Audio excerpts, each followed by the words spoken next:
Friends ఈ glass అయితే 2 glasses water అయితే పోయాలి. ఇప్పుడు మిక్స్ చేసుకుందాం.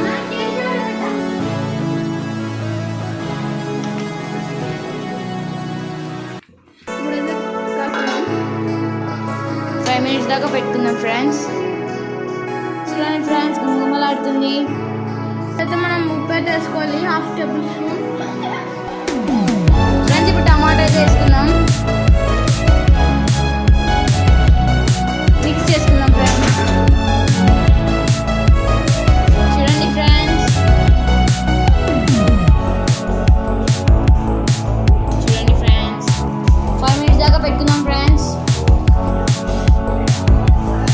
ఫ్రెండ్స్ చూడండి ఫ్రెండ్స్ చికెన్ లెగ్ పీస్ కోసం ఎట్లా కొట్లాడుతున్నారు. ఫ్రెండ్స్ 10 minutes తర్వాత మనం చికెన్ మసాలా వేసుకుందాం. ఎంతమందికి గుమగుమలాడుతుంది ఫ్రెండ్స్ తినాలని.